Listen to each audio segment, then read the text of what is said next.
A WWE show has been canceled. Also, in addition to that, some WWE stars are catching a lot of flack. It's becoming quite controversial. And yes, we are going to talk about the news of Alberto El Patron. It's coming up right here, right now on the Ango Show.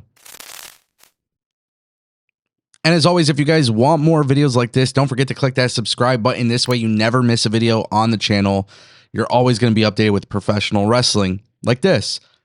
AAA, Alberto El Patron. It's done. It's over. He lost to El Messias at the latest AAA event, and now he is gone from the company. And a lot of people, I think, kind of knew the writing was on the wall with WWE buying AAA that Alberto Del Rio, El Patron, would be gone from the company. Now, he lost in this match to El Messias, which means he is now gone from the company. That was the stipulation as part of the match. And it's actually really interesting because WWE, you know, for many years, we've seen Alberto Del Rio go publicly, do interviews, talking about being in talks with WWE, coming back to the WWE. And anytime that would happen, there was always some sort of news organization that would come out and be like, no, like WWE is shutting that down. They have no interest in bringing him back. And whether or not that's fair, I really don't know every single detail. But of course, there was a lot of headlines with El Patron. Whether they're legitimate or not, honestly, till this moment, I really don't know how true that was. But obviously, when you have some of those accusations and some of those things being said about you, WWE is going to steer away from working with you. And so, of course, when WWE, announced that they were buying AAA, I think the writing was immediately on the wall. Like, people very much knew right off the rip that this would be happening. This would be the case. And it's unfortunate, but at the same time, too, it's totally understandable. And I don't know realistically if AAA actually needed Alberto El Patron. And the reason why I say this, and this is actually a very big part of the conversation that I don't think often gets talked about, but Del Rio was a draw in Mexico.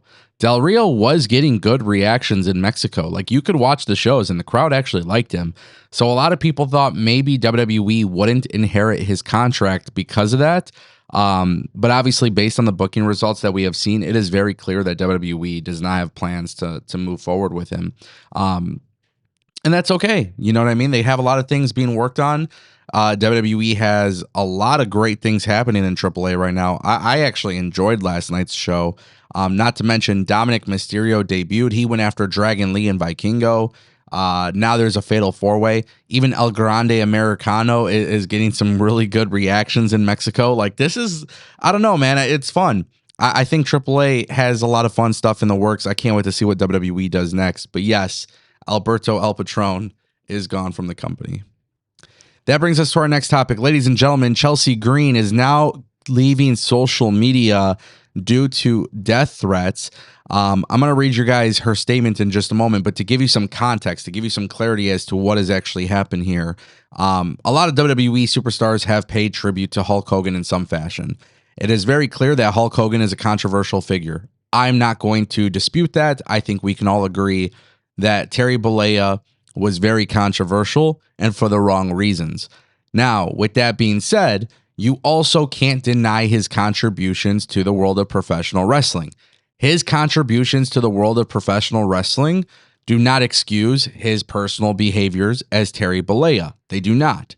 However, at the same time, too, it is important to note that a lot of wrestlers grew up getting into the industry because of Hulk Hogan. And Chelsea Green originally put out a tweet that, you know, it was just like, again, kind of you kind of understanding like the situation at hand, but still paying tribute.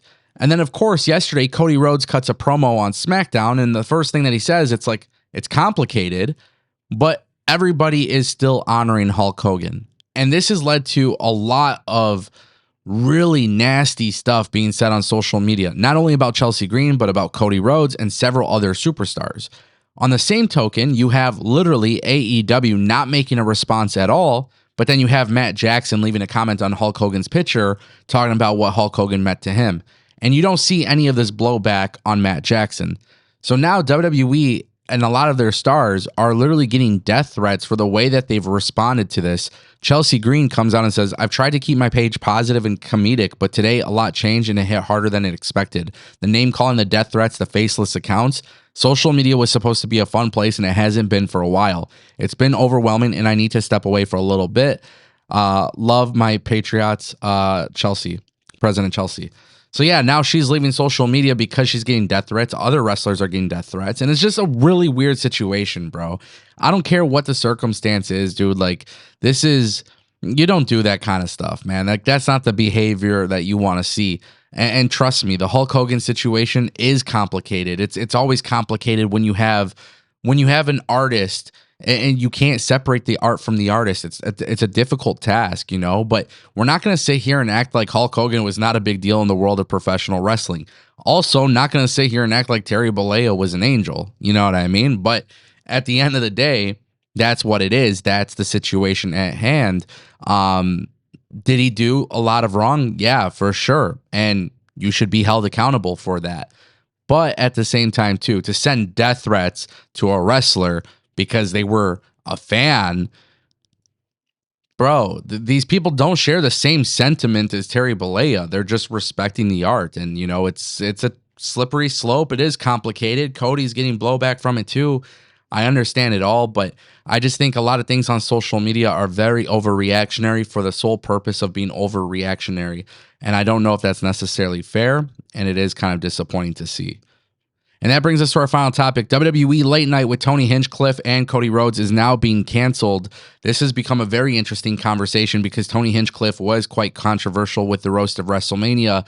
WWE was hoping to bring that back with SummerSlam this year.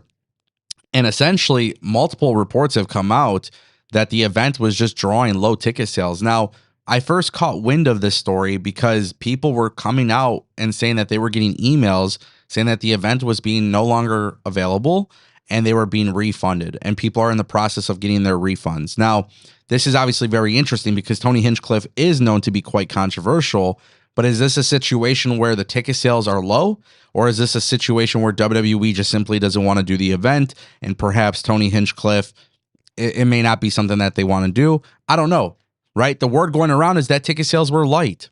Ticket sales weren't that good. To be honest with you, that's not necessarily shocking. SummerSlam is 2 nights.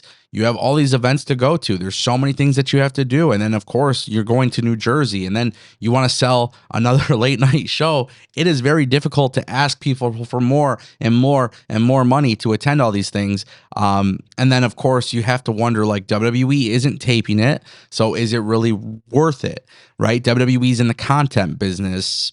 That's why you don't see a lot of house shows, but you will definitely see WWE, you know, do a lot of things for television and YouTube and stuff like that. So very interesting. I don't know what else to make of it. WWE having a hard time selling tickets to this thing. Maybe they underestimated the popularity of Tony Hinchcliffe, or maybe how well received he would be by the WWE universe. I don't know, but it's definitely something to pay attention to. Ladies and gentlemen, that is the Ango Show.